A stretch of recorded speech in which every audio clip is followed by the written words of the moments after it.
So we have an amazing speaker. I know I say that every week, and I mean it every week. But we have an extra amazing speaker this week. My very close friend, Reshma Nichani, will be up here in a second. She has a very, very interesting career at both Microsoft and Google, where she still is at. If you remember, Damien that was here was first at Google, and now, well, he was at Facebook until very recently. Reshma is still at Google.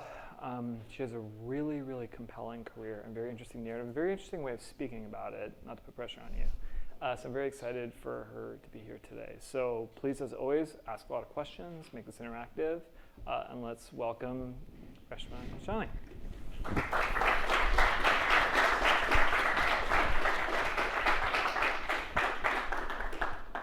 Hi, everyone. Okay, so where's our microphone person? All right, so if you're gonna ask questions, as always, for the YouTube channel, please raise your hand and wait for our microphone person. Awesome. Okay, so welcome. This is the speaker series for Berkeley. Could somebody in about 2 minutes close that door, please, if you guys don't mind? About 2 minutes. Thank you. So, Reshma, tell us first, where are you from? So I grew up in Orange County, Southern California. I went to Cal, go Bears. Okay. All right, so what did you study at Cal? I studied business, and the reason I did that was because you could choose it in your sophomore year, and I didn't know what I wanted to do. So it felt like a good way to delay any decision making.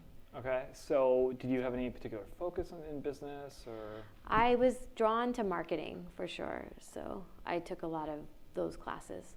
Okay, and so when you were leaving Berkeley, you were kind of first, we typically talk here about like how people got their first jobs and what their approach was. What was your approach to finding your job when you left Cal? So I really wasn't very strategic about this. So I learned that one should have an internship kind of late in the game.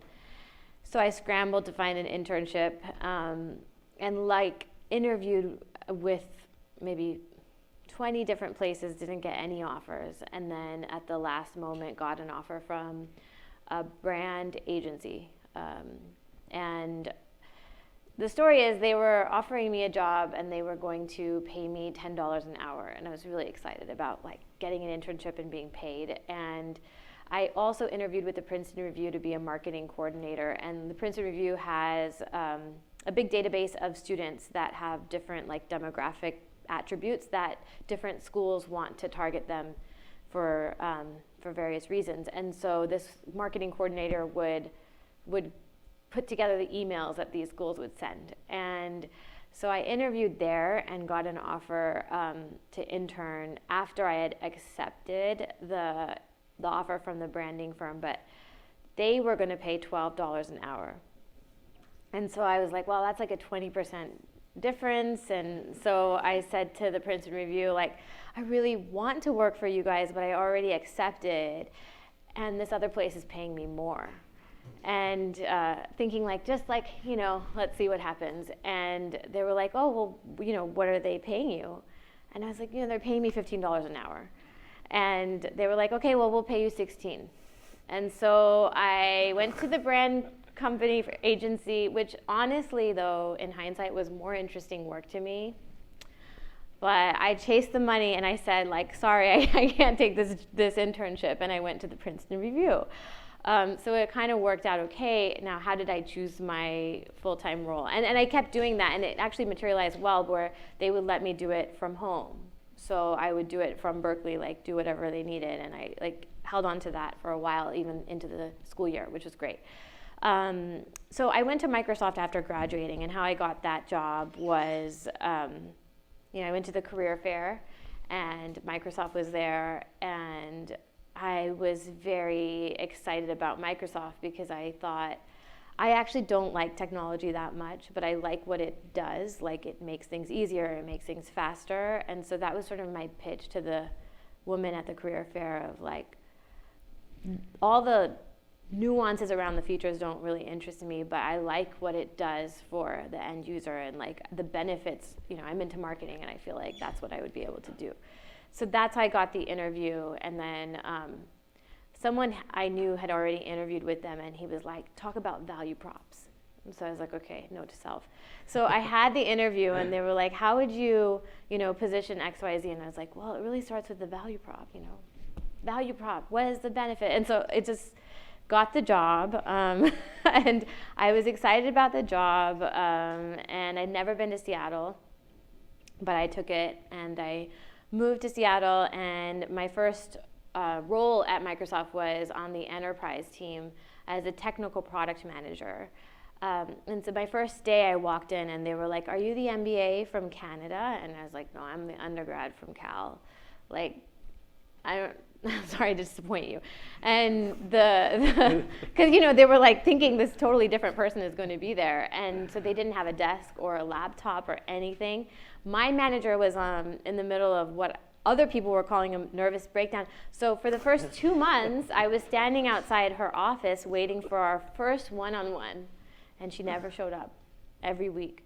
And these people that I worked with who were in their 30s, 40s, so to me it was like, I just left Berkeley where I lived with my best friends, down the street from my boyfriend and all of his friends, and now I'm surrounded by these people who are much older and have families working on this product that I know nothing about with a manager who won't talk to me. So it was like a big blow. And then Seattle's also very gray. So hey, let me really quickly stop. Guys, if you have questions, raise your hand, by the way.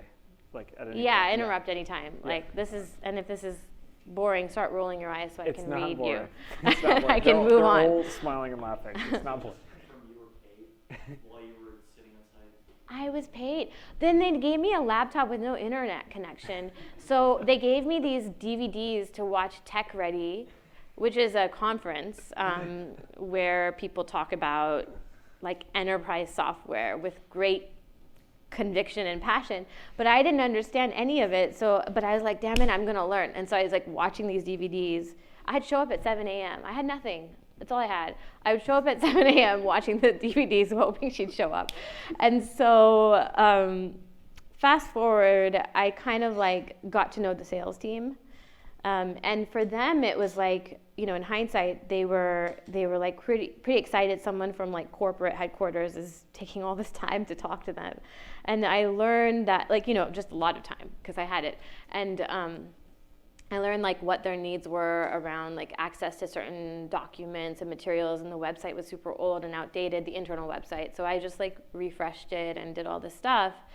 By that point, my manager had moved on and I was reporting to our director, who also was quite busy, but I didn't think anyone was paying attention, and I was still learning in the process. And I think, was able to have like pretty good impact. And so at the end of my first year, I actually got like a double promotion and won this award called like Rookie of the Year, which I totally did not expect, but it was a testament to the fact that they were paying attention even though I wasn't being like actively managed.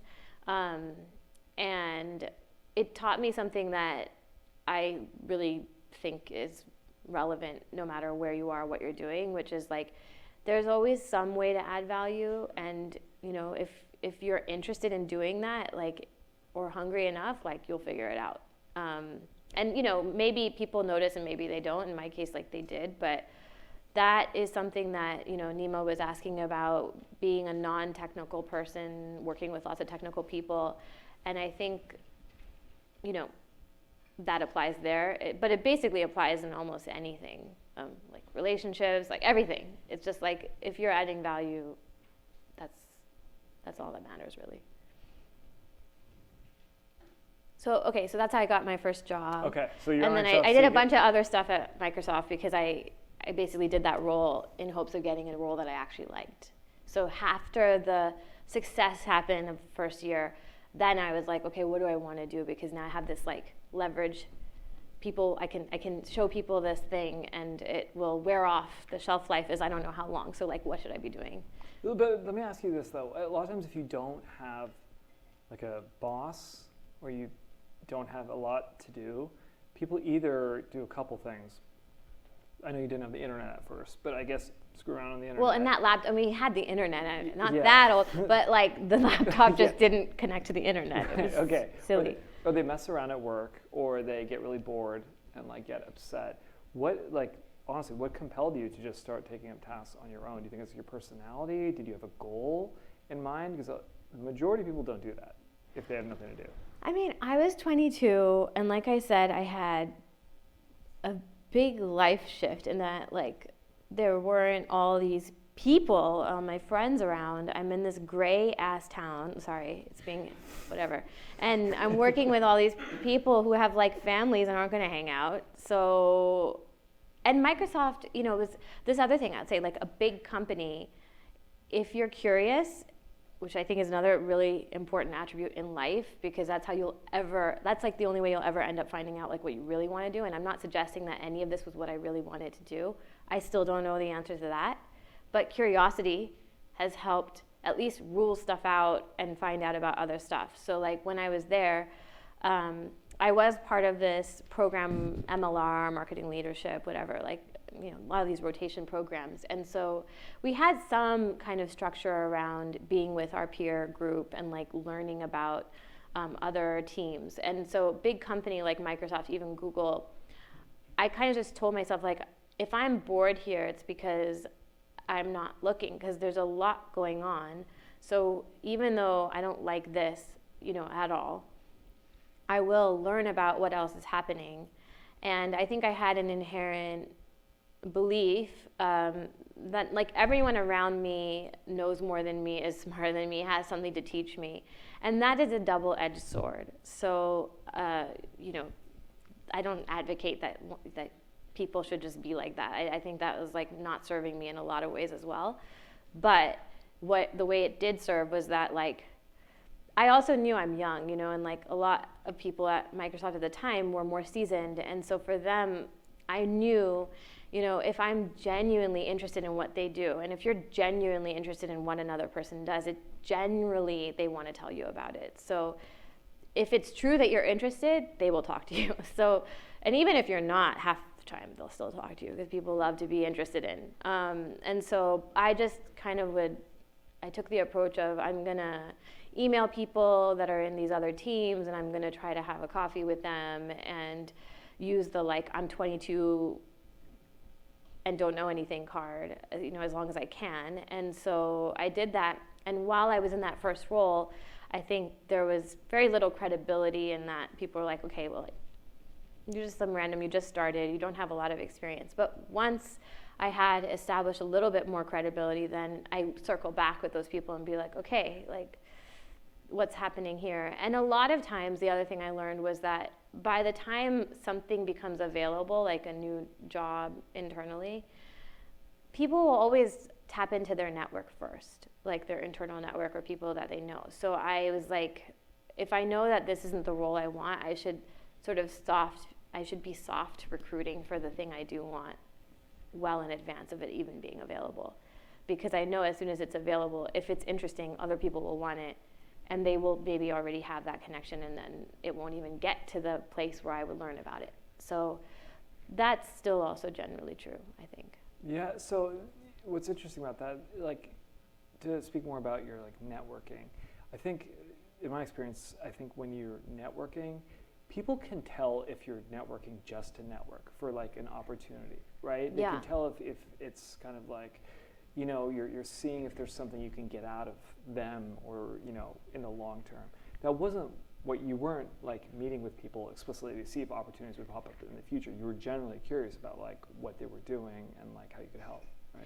Yeah, and you know, I think I'm not very transactional in the way that I think about that stuff. So like, if I did, and again, like if the underlying belief is that this person knows more than me, is more seasoned, I can learn something from them, then I had that desire to try to like contribute in some way. So if I met with them and there was something that they were thinking about or not thinking about, like I would just say, you know, here's a new idea, or here's something that maybe I can help with on the side. And I mean, Google, this is like there's a 20% program where like that's common, but at Microsoft, that was just like meeting people, getting excited about what they're doing, and then genuinely trying to get involved and hoping that eventually that could be what you do full time. And for me, that did become true. So my next job after the enterprise stint was to be a product manager on the emerging markets division. So this was developing new product and business models for emerging markets. So this is like 2007, so it was like BRIC, Brazil, Russia, India, China.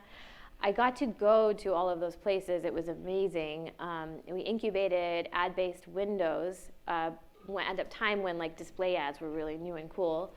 And it was really controversial inside the company because licensing was, and still is, Microsoft's bread and butter, and so, or subscription. And so the licensing team was like, don't cannibalize our business. And our whole team's argument was like, you can't cannibalize business you don't have. Like in India, if someone's going to spend X $100 on a license for Windows, and now they have better business model, better pricing, and they're killing it on that stuff. But at the time, or like, have a fridge, they're going to choose the fridge. So this doesn't make any sense. And so let's try to like pilot the ad-based windows and internet cafes and places like that. And so it was this kind of motley crew of very, very smart people, really, really fun. I made some of my good friendships I still have today from that team. And that started from just like being a little bit like annoying to the person, one of the people who's now my good friends,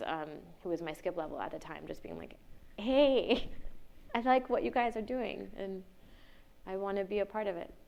Yeah, questions?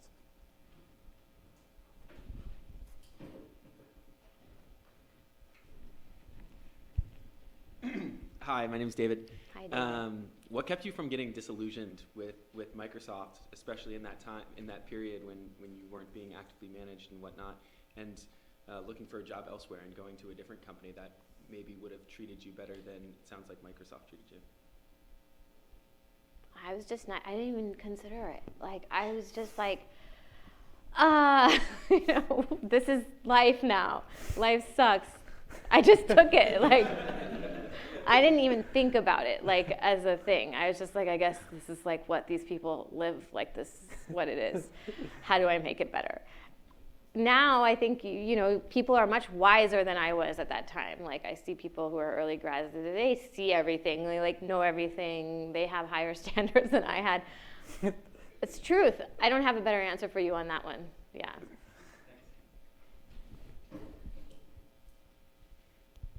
Hi, I'm wondering what the actual process was like going into some of these emerging markets, not only within, developing the company's products, but living amongst, different cultures, different, maybe even a language barrier. What was that experience like for you? How did it help you grow, and how did it help the company grow through your actions? That's a good question. I didn't spend extended periods of time in any one market to really immerse. But I do remember one trip that was an ethnographic research trip that I got to take in India, where we went to Delhi and we visited schools and we met with teachers, and I think one thing that, I think this is addressing your question, but one thing that we learned through that process was just how naive some of our own assumptions were around like technology use. And I took a lot of photos that trip, I remember, and sent them back to our developers and engineers and testers on our team who were working on the product that I was product manager for.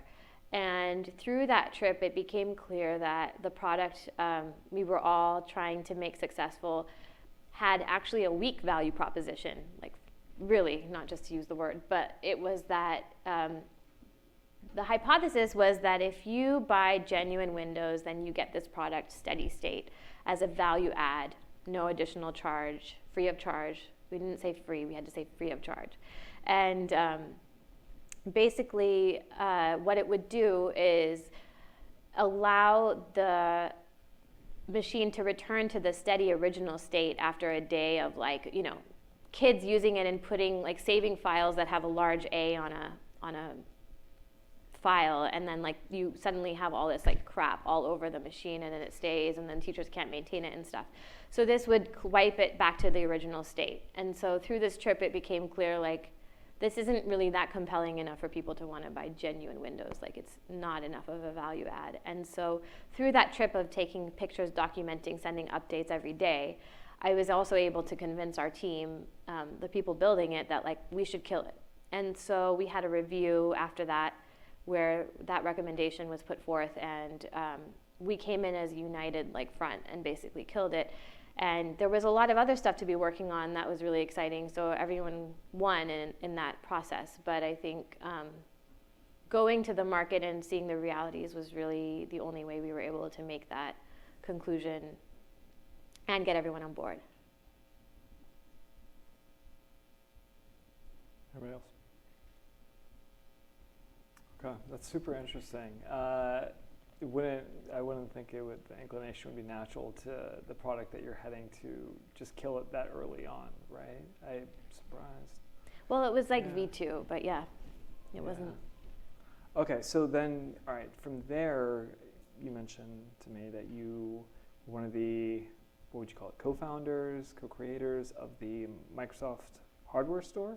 The Microsoft retail store. So are you guys familiar with the Microsoft stores? Yes, that's nice. Because when I used to ask that question in the early days, people were like, what? So I love that some people nodded. But yeah, I was on the founding team that opened those stores. Okay, and what was the theory? Apple had already opened their stores? Oh yeah. Mm-hmm. Okay, and what was Microsoft's kind of theory there? That how crucial was it? Was it to compete with Apple? Or was it to get their brand name out there? Was it a loss leader? Did they hope to market the Zune? What were they trying to do?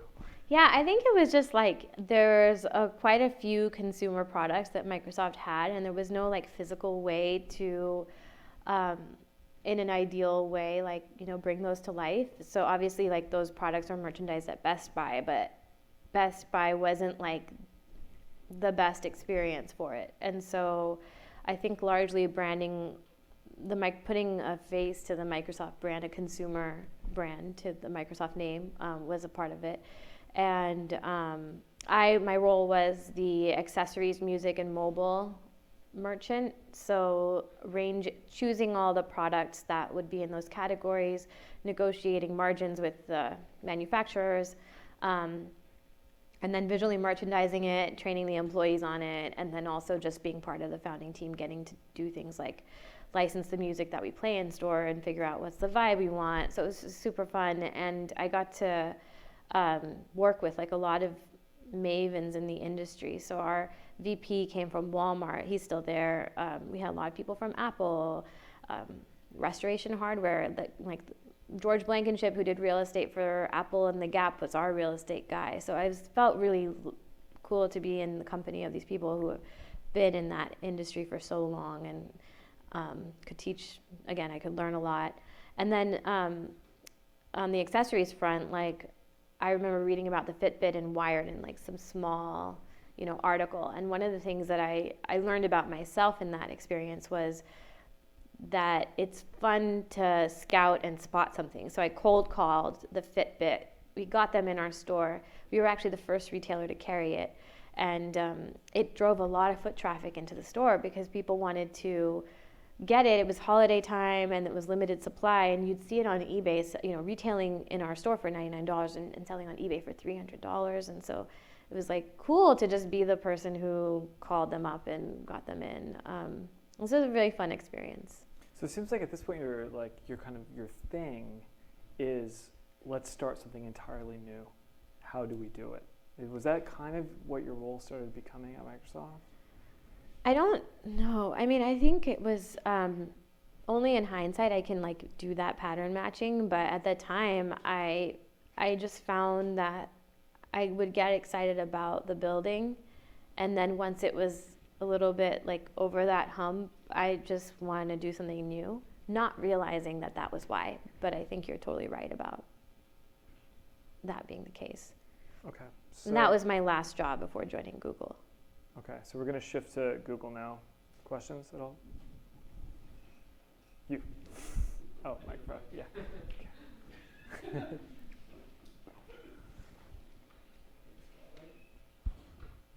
So what made you attracted to Fitbit based on just the article that you read?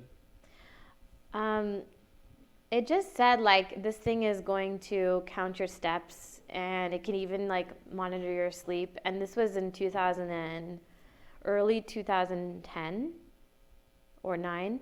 I can't remember now, but it was like, that sounds very cool. We had a persona that we were targeting with the store. It was like, I won't bore you with the details, but I knew that this persona, this person that we're targeting would want it. And I remember David Porter is the VP of the store, still is. I had to do a line review with him, and I was the youngest person on the team at the time, and I remember, like, so I was super excited about everything. And I'm not excited anymore, like all that has worn off. So it's interesting, but I was, and so I was like, this Fitbit is amazing. And he's like, what are you talking about? Like this little thing. How do you know this is even gonna do well? There's like no data. It's just like a random thing. And I'm like, I don't know. I don't have any data for you, but I just know. And so then he was like, that's retail, baby. I like it. And he's from, the South. It's terrible. And I feel embarrassed already for the recording, but I was like, okay. And it worked out. So it did really well. I don't know why. I just was like, I felt like this whole quantified self, like that's totally our culture. I mean, you could see that's our culture. People here love to know about themselves and want to optimize. That's only become more true. But it was very true then. It's even more true now, almost to a point that you're like, we need to calm down. But it was the early days of that, so it felt like a no-brainer. That's really interesting. Yes. Hi, I'm Francesco.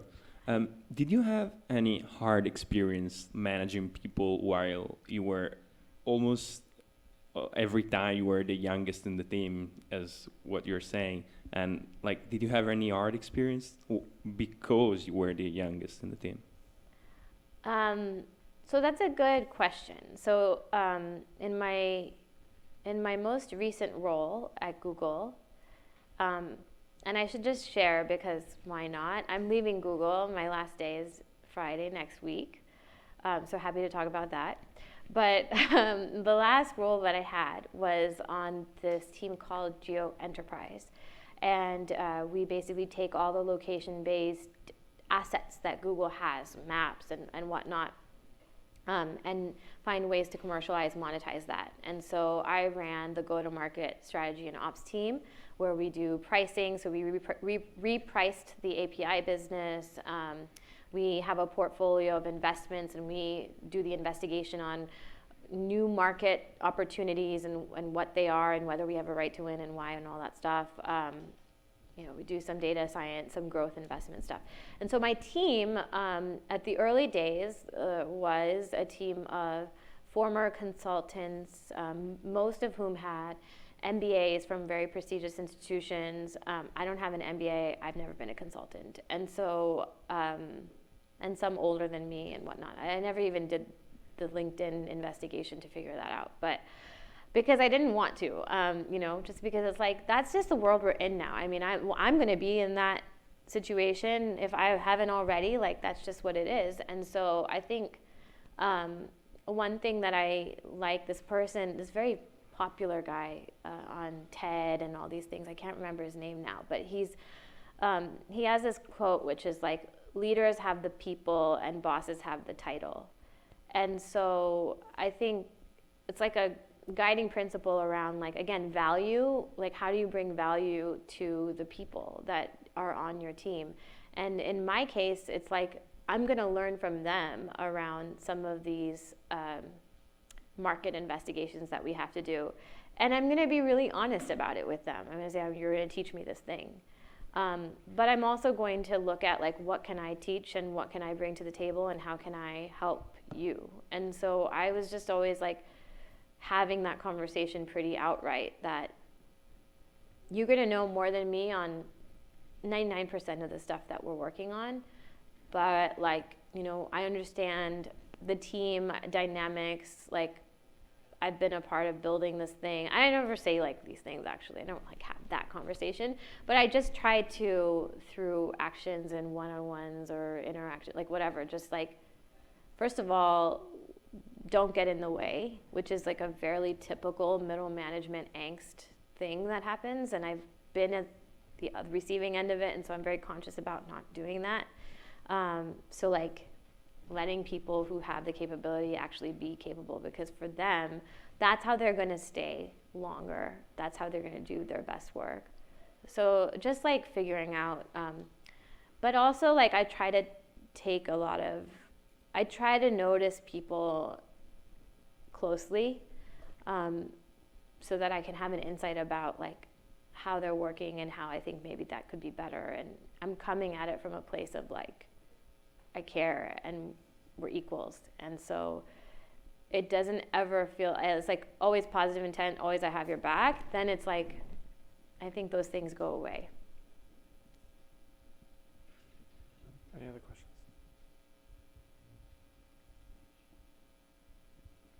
Okay, so let's shift. Okay, why did you leave Microsoft? So I was, actually Nima and I know each other through my husband. So my husband and I met in Seattle, and we were dating for not that long, and he wanted to go get his MBA. And so he was applying, and I had been at Microsoft for 5 years, and I told myself, if he goes to New York, then I will consider leaving and like doing something different. And he went to New York. He's like, that was during the application process. That's when I told myself this. And then when he chose, he's like, hey, I'm going to NYU. So then I was like, damn, I guess I should like take myself seriously and do something about this. And so then I said, okay, if I get a job fairly easily that's compelling, then I'll probably take it as a sign. And my friend referred me to Google, and I had the offer in like a month. And so then I was like, okay, I'll take it. And I don't think he thought that, we were just like, oh, we have to break up, it's sad. And then he's like, I wish you were here. And I'm like, yeah, I wish I was too. And then one day I'm like, hey, I got a job offer from Google, New York. So like, I'm coming. And he's like starting his MBA thing. We hadn't been dating that long. So he was kind of like, oh, that's so great. So it was bad for like the first year and a half. And so it started to become like, the math isn't looking good. I remember I was like, we've had one good year, 2 bad years. Like, should we call it? So anyway, that's why I joined Google. And So for reference, I was in New York at the same time. And I can tell you, getting a job at Google in that building in Chelsea was the most coveted job, I swear, I think, in like New York. Everybody that was in grad school was trying to get a job, and 0 people did it. oh man, And like it's kind of hilarious to hear you so casually did it, because you thought about like maybe moving in with your boyfriend or whatever. So that was an insanely hard job to get. Thanks. Yeah. No, I mean, so I was promoted 3 days at Microsoft 3 days before I resigned. So it was like group product manager to product marketing manager for the ads business. Group product manager, like making calls on the retail business and all this stuff, to you're going to make less money and be less seasoned, like less of a title and all that stuff. And so it was like a hard adjustment just from the perspective of, leaving all that and then coming to a role that, wasn't quite a fit. Google has been an amazing experience and really always, but it wasn't really a fit, that one. And then he and I were not. It was hard in Manhattan. I mean, business school, Manhattan. It was like a recipe for like, this is going to be bumpy, and it was. So it was a real rude awakening. And then New York from Seattle, I went around looking for apartment the first week I was there, and this broker tried to bully me into signing a lease on some shithole. And I was like, I think I need to think about it. Because again, you were asking like, why didn't you just leave? It's like, again, I was like, I guess this is what it is. Like, let me think about it. And so he's like, well, I don't think we have the time. And I remember going to like some cafe, and I was like crying. So it was all a big adjustment, basically. And then the job I didn't love. And so I remember saying, like, it sucks. It's really not nice to be bad at something you don't even think is worth trying to be good at. So it turned into something better. But yeah. Which is what? It started out as what and then became what? Everything turned into something better. So obviously, like, Vin and I got better, and we took a lot of time apart and ended up working out really well. It's great, but like the job also got much better because I took the lesson learned from the first year of Microsoft and tried to just do good work, learn the thing. I got to learn about the ads business, which was a really good thing to learn about at Google, and met really wonderful people who are, again, still my friends, and had a great manager who's now like one of my mentors, all of that. And then that momentum made me do well, like kind of have a good track record, get credibility, and then start thinking again about like, what is it that I want to be doing? And serendipitously, that's when I learned about the need to build Google branded accessories for our phones.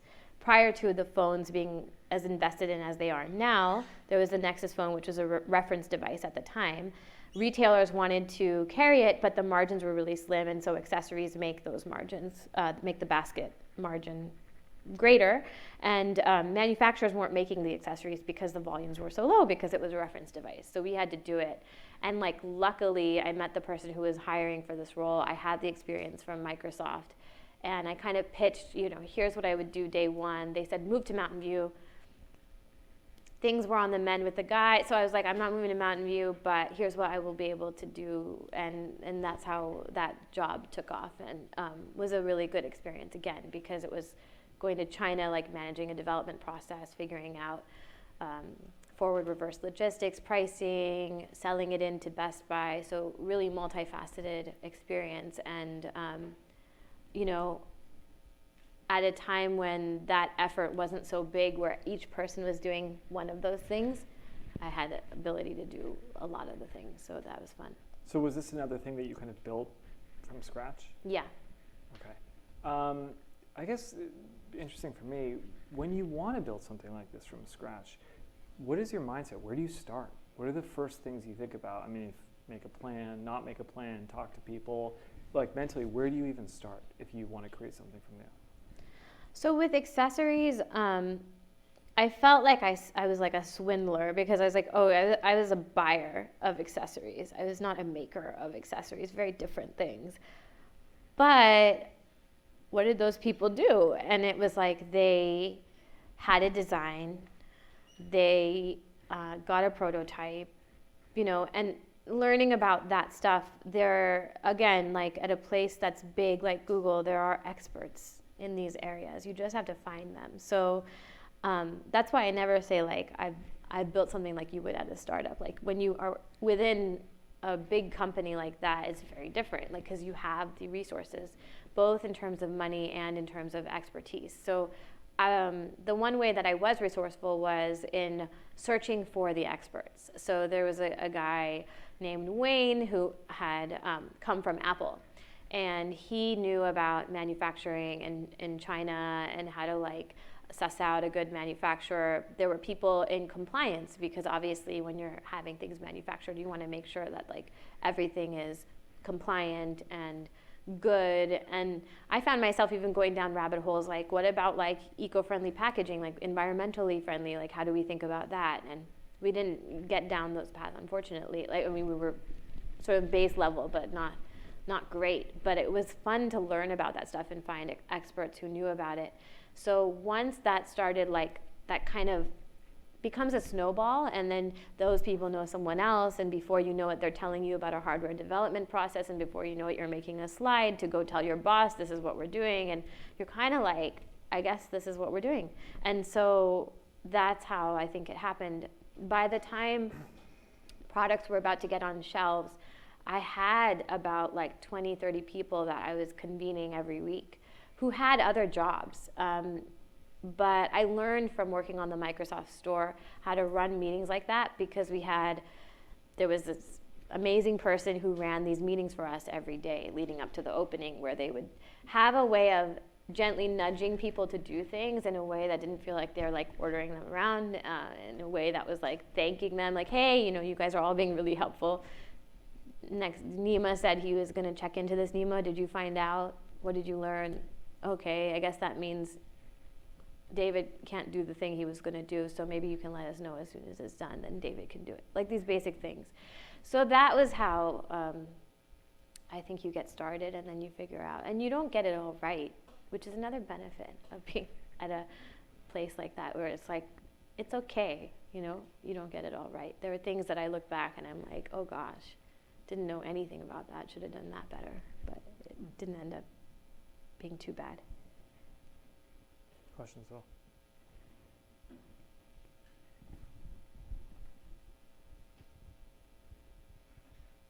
It seems like you really know how to play hardball and like negotiations. Like you negotiated the $16 salary. You negotiated that you're not going to go to Mountain View and you're going to stay in New York. How do you like do that? Like how do you have the confidence to do that, or where did you learn how to do that? This $16 thing was complete BSing. Like there was no negotiation. It was like a Hail Mary, and it worked. Like, okay. I don't think that I get credit for that one. I'm almost like ashamed, but I just tell you it's what happened. So that doesn't count. That's not negotiate. There was no confidence in it. It was completely like, I didn't think they would bite, you know? On the not going to Mountain View thing, I think I was just being honest, you know, on that one. I was like, I'm not going to Mountain View, but like, please consider. I think the thing is, like, if you want something like, but you know your terms around it, then you can get creative, you know. And if you can get creative, then things are never binary. And that is something that I think is true in a lot of parts of life, you know, not just work. So I love nuance. I love the gray area. I used to be really black and white. Like, if you're like this, then that. If this happens, then that. You know, in order to get here, I have to do this. Not true at all. None of it's true.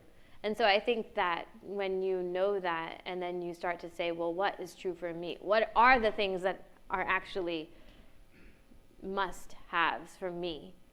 Then everything else is up for negotiation, rather than the inverse, which is, I think, how I used to operate, if that makes any sense.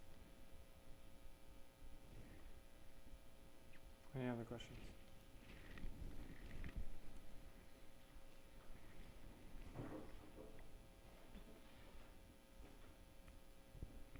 First, thank you so much for being super honest and genuine about, you know, everything.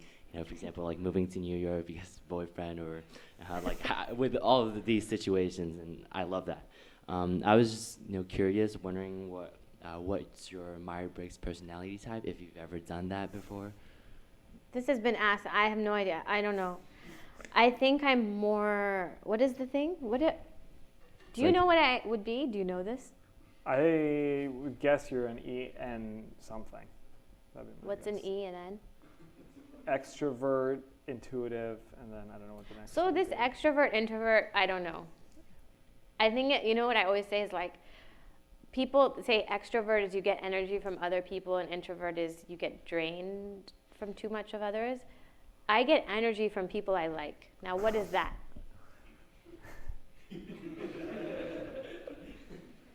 I actually don't, like, I fall asleep otherwise, like, you know, so isn't that most people? I don't know. But yeah, I don't know what I am, sorry. I guess you have to like interact with a lot of people to figure out who you like. Then you can choose to interact with those people, the ones you like. I don't choose at work, you know, Oh, you yeah, just, that's true. and so that's why some days you're so tired and other days you're not.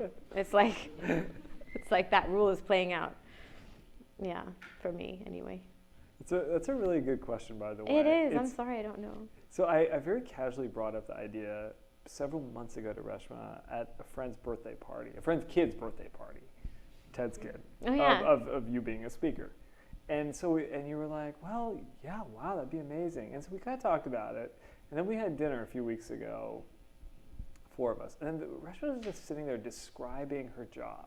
and these like very interesting like vocabulary words and flowing sentences. And I was listening to this, and I'm like, a lot of speakers, and if you've been doing this for a while, you can tell have, and I'm not saying anybody this semester. There are people that have canned responses, okay, that have 3-4 things that are their go-to home run stories, right? I met this guy. It's very political. I met this guy who told me, you need to always do this. And then I went and did this thing. And I you know, you get, on my side, you get very like, within like 30 seconds, you're like, okay, so I need to preserve his canned responses. If I hit too many questions, this person will run out of canned responses. So I need to get this to stretch out. Right, and then when we had dinner, the way Reshma was just describing things was so honest, and so like interesting. I was like, this has to be. We only scheduled this like 10 days ago, right? She has to be one of our speakers. Yeah, that's a very interesting question. Yeah. Anybody else? Over there.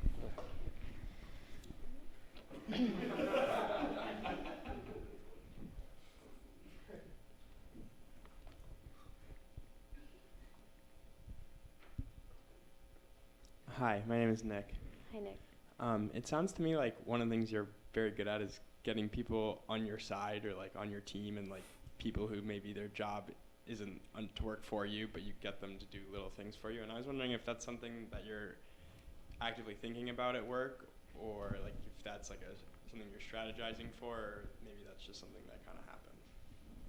It was never something very deliberate. I think those things always had something in common, which was that they knew something that I wanted to learn. And so it started with that conversation. And then from there, I think I've also like the good fortune of a lot of these people that I've worked with are generally helpful people, like to be helpful, like to feel like what they're doing has value, and so it just ended up evolving that, okay, you know, like one example was there is this problem that headphones weren't working easily across Android devices. So headphones work really easily across Apple devices. Apple licenses a hardware chip. Good business. And they have leverage, so these hardware manufacturers will implement the chip into their headphones, and that's how they know, like, this is made for iPod. You know, you see those badges. I don't know if they still do that anymore, but so we were like, oh, that's very smart. Would never do anything like that, but how do you get that level of consistency given the diversity of the Android ecosystem?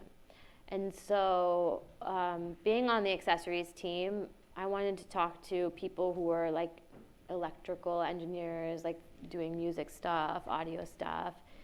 And I found them or learned about them, scheduled meetings. And sort of before we knew it, we had this crew of people who like cared about this problem. And it's like tangentially related to what they were doing. So we started a project. We had a code name. We started meeting weekly. And we found our way into the next Android release. This thing is going to be there so that when people are creating Android devices, that there will be this compatibility. And that will be what allows us to start a whole ecosystem.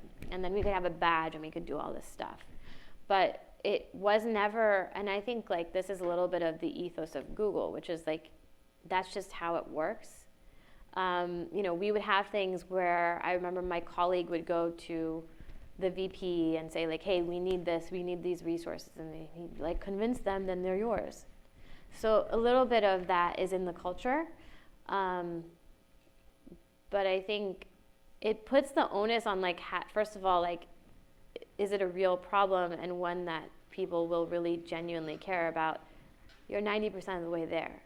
And then just be decent to work with, which is like, you know, that gets you across the finish line, but that's surprisingly sometimes, not all the time. Most of the time it's fine, but sometimes you're just like, why? Why not just be easy to work with? But I do think, so this is engineering leadership, this is the Fung Institute. And have you guys started your capstone course yet? Yeah.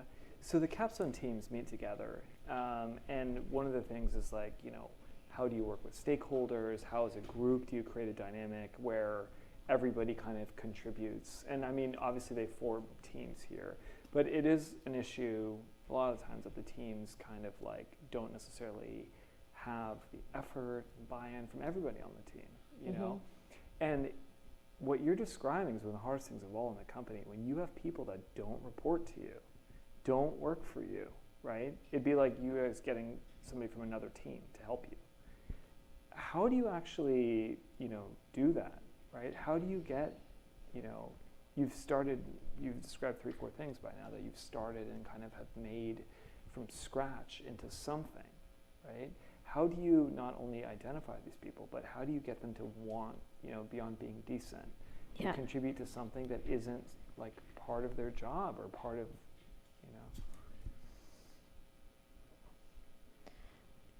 I don't know. I mean, I think on some level, if you create momentum, I think that can go a long way. So you have a conversation and then you actually like send an email that's like, that was a great conversation. Here are the key things that I took from it. Here's the next steps. Do you guys have anything to add? Let's meet again next week. I'll schedule it. And Nima, thanks for bringing that insight on this realities of how hardware chips work. And maybe next time you can tell us about this other part that we need to know, or tell us about someone who does.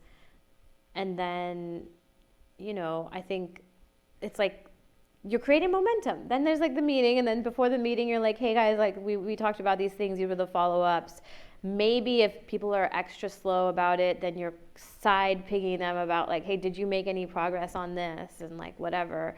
Can I help? Is there someone I should talk to? Like a lot of early stage stuff, that's how you get the momentum going. Then you get it in a place where you're like, okay, Nima, can you take notes this time? And now like, here's the example of how that could work. Or do it your way, but like, then now that the momentum is there. That momentum in the early part, I think comes from the like, genuinely seeing the value that someone's gonna bring, respecting it, and having trust start from there. Like you're kind of getting the foundation.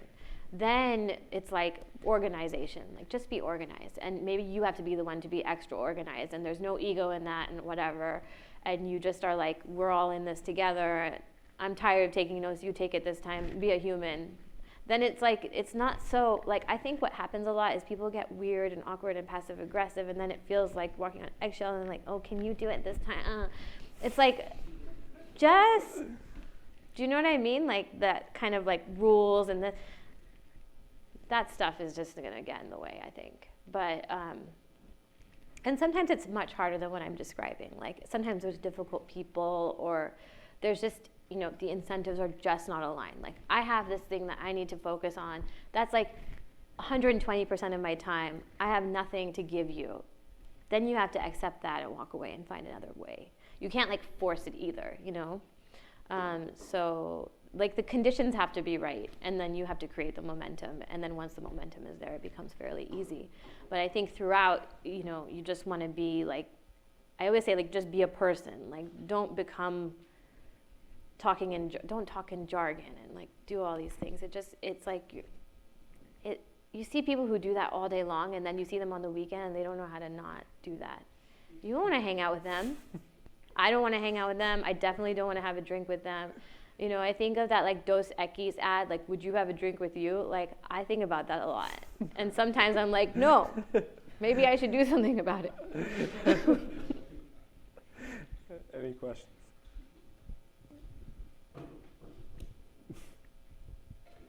Hi, my name's Tim. How do you decide which problem you want to work on? Which problems are most important? What's your criteria? I get told. No, you get told, broadly speaking, but I think about like, it is a little bit like, I just think if this thing didn't happen, what happens? What is the board? Like, let's say you want me to do this thing. Okay. And I say, okay, if I didn't do it, if no one did it, what happens? Nothing? Not a good problem to work on. You know, like just basic scarcity kind of approach where I'm just like, because sometimes you also have to make decisions on resourcing. Like if you have limited resources, sometimes you don't have limited resources and there are no constraints, and nothing good comes without constraint. So if you don't have constraints, you just kind of want to fake it even. Most of the time we do have constraints, so it's not hard, but you just say, we have a world with limited resources. We can't do everything. So here's a list of things we could do. What if we didn't do this one, this one, this one, this one? And they all aren't of equal investment, and they aren't all of equal return. So like, it's just a basic, like, what's the upside downside of each one? And then you can make a good decision on like what's worth doing and not worth doing. And when you're looking across a lot, or and you take that lens, then I think you become helpful to people above you as well, because then that's what they have to do.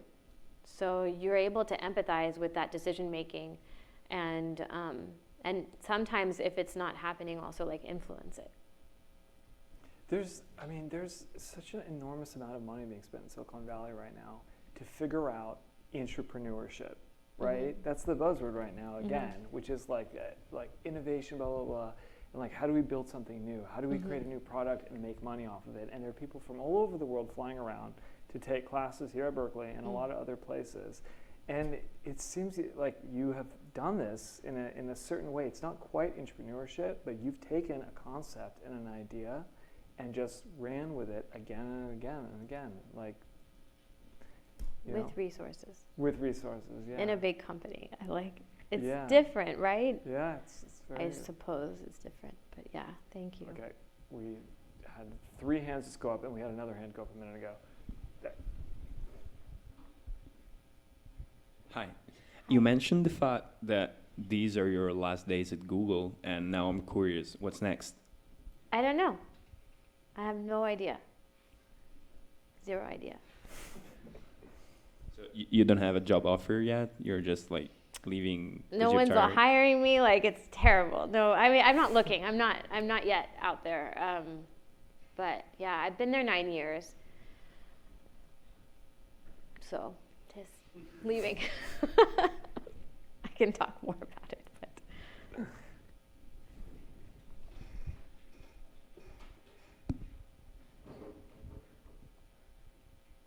Oh, I just wanted to ask more about if you'd like to explain why you're leaving Google, and if you think it's a good place to work overall or to apply, like as we're searching for jobs now. Yeah, I think it's an amazing place to work and to apply. Like, so that has nothing to do with the decision. Like, I have only good memories from Google, especially all the experiences, mostly the people. The culture is great. I think it was a hard decision. I would say it's like the hardest decision I made in my career by far. And the reason I think is just like, there's many reasons actually. So, I mean, I guess the thing I would share is like, we had our first kid about 1.5 years ago. And I came back, to Google really excited last year, really excited to kind of jump back into things. But what happened was, like, first of all, I was commuting a lot. So I live in San Francisco. Having moved from Manhattan, like living in the South Bay wasn't an option for us. So I was commuting, not even 5 days a week, but enough that it felt like a lot. And that would drain me. And so like that energy I started to think about what energy am I bringing home? Because I believe like babies, they can feel vibes. I mean, everyone can feel vibes, but babies really know. And like, what is it that I want to bring home to my son? And I want to be bringing home a lot of energy around like what I'm doing, excitement around what I'm doing, especially if I'm going to be away. I don't want it to be like from being 3 hours commuting. So that was like one thing. And I could solve that because there are jobs in SF with Google. So that wasn't the full story. But that was what started me on the process of thinking about it. And then the team I was on was just like a phenomenal experience. I joined as the second hire, and now there's hundreds of people. And so again, got to see that evolution. And it was hitting a stage of like, a different stage of the business. And I realized what you pointed out. I didn't notice this about myself until recently, where I'm like, I like to be in the building phase. So that occurred to me. And then I started reflecting on myself, and I've always, for years, talked about like doing something smaller, maybe more entrepreneurial, whether it's our own idea or not, I don't know. But there was a curiosity there. And so that voice started just getting louder. And Google had a lot of options, and it was a great place, like kind of exploring those options. But something just inside of me was like, I need to actually try to do something different. I'm curious about something different. And it's kind of as simple as that. And I need to like honor that voice. And it's as simple as that, but it's really noisy when there's a prestigious company name and nice titles. Obviously, like financially, it's more compelling than a zero paycheck, which I'm about to go into. So like and much more compelling, so that stuff is all there and valid. But I think it was this kind of like, if not now, when? Life is short, careers are long, all these little mantras that I'm like, okay, well, I guess might as well try something different and see what happens. And I think I've always taken the approach of not really doing that. Like I've always been like, oh, this will be really great because if I do this, then I can do that. And if I do that, then I can do that, and then I can do that. And like, this looks good, and people like it, and LinkedIn. And at some point, I think as I got older, I was like, that can't be the driver. It can be a side benefit, but like, that can't be the driver. So I'm hoping to find something very different, different type of growth that I think I couldn't get at a place like Google, which will be probably doing something smaller, more risk, all of that kind of stuff. But yeah, Google's been amazing. So if you're looking to go to Google, I think you'll like it a lot. Okay, we had several other questions back there.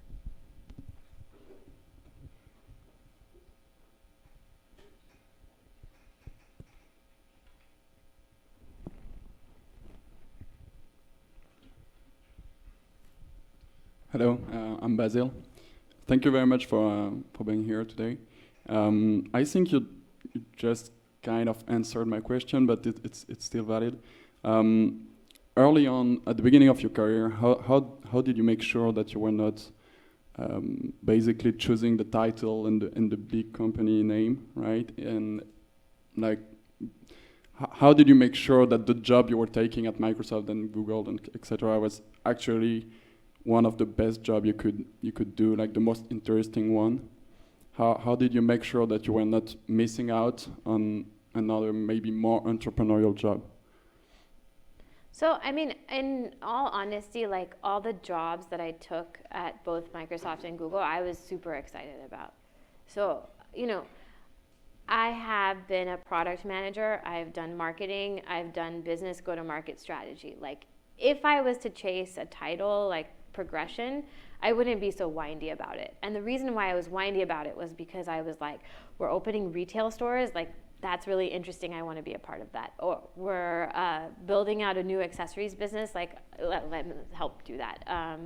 We're trying to turn around a decade-old maps business, I want to be a part of that. That's totally different. So I do think that was always really genuine with me. But I also wasn't like thinking or analyzing it or ruminating on my decisions too much. Like I was basically like, this sounds interesting. I think I can learn a lot. I'm excited about it. I want to do this, versus an orientation around like, well, what else could I be doing? You know, what else is out there beyond Google that I could be doing? Should I be trying my own thing? All that was like relatively recent for me. And now I'm taking action on it, even though even that action has been really hard to make the decision, because it's a big decision. But I don't think I think you guys have more examples now of this stuff. Like from when I was at that stage, there were, but like now you listen to like how I built this podcast and it's all exciting, and you have all these reference points of what it looks like to do that.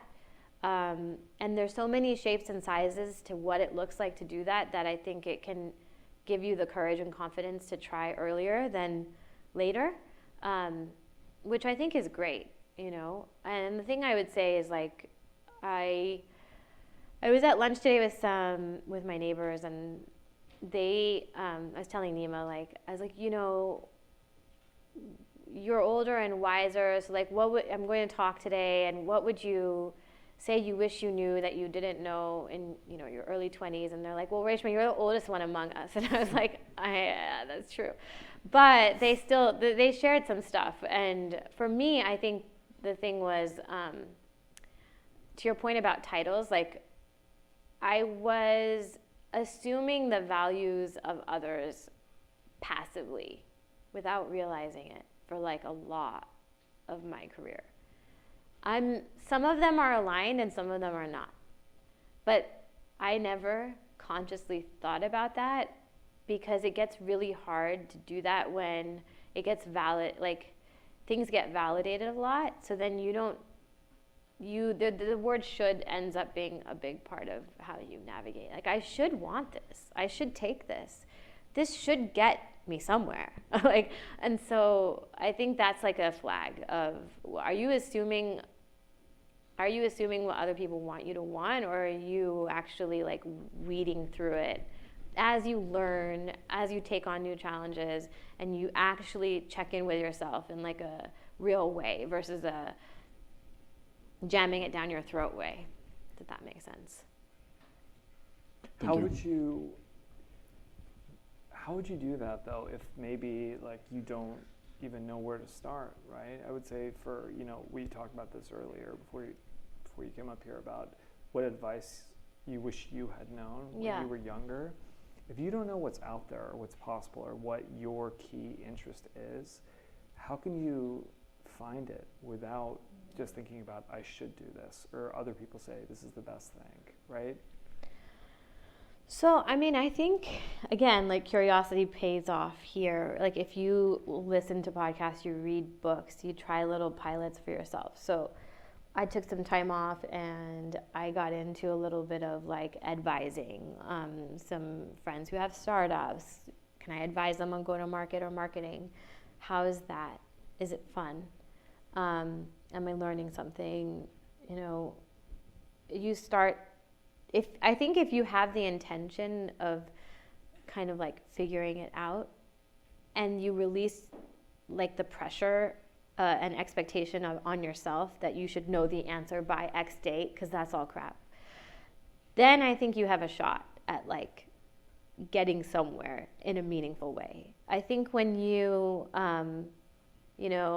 not curious, you get into a rhythm, it starts to feel like inertia, you're being super passive about it, you're doing like what I did, which is like, this is how it is, like, you know, that's sort of a danger zone. And then when you're also being like, I thought I would know by the time I'm 30, that's all crap. So you're not going to that's a blocker. So let go of that stuff and just be a curious person and be aware of how you feel about stuff, and are you really liking it, and is it really interesting? How's your energy around it? Are you feeling drained? Do you feel like an extrovert? Do you feel like an introvert? Like, why is it? Is it the work or is it the people? What about the people? Do you want to be like them? Would you have a drink with them? Would you have a drink with you in this context? Those kind of things help me. So I think like that's what I would say is like, that's the new stuff that I'm doing now that I didn't do. Okay, we probably have time for one more question. We had a few hands up in the back. Yes.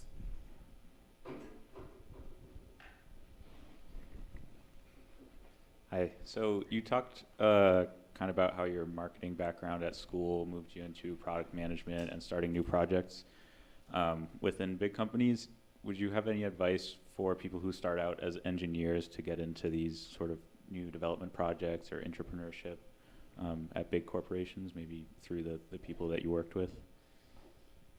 I mean, can you say like a little bit more about that? Like just getting the opportunity itself? Yeah. Or? Yeah. How do you kind of look for those openings? So I would say they tend to be newer projects that are just getting started or funded. That's where there's like the building phase. More like seasoned areas of the business, maybe even those, like let's just say in the Google context, search and ads is something like those are both well-oiled machines, but even within them, there's a lot of innovation happening. So I think just asking like, what new stuff are you interested in? And then what's happening around those areas, whether that's at a big company or a small one. I think that's how I would like, whether you're an engineer or not, like navigate to finding them and then learning about what the needs are, what the capabilities are. And as an engineer, I think like, you're in a lot of ways the driver's seat because that's needed across the board. Whereas I think some of the stuff that I do comes in later stage. Thank you. Mm-hmm. Okay, so we'll end 5 minutes early, which will give you guys a little bit of time to ask questions if you want individually. So this has been my favorite talk so far this semester. So that's yeah, because we're friends. No, this has been fantastic. So let's give a hand to Reshma. Thank you.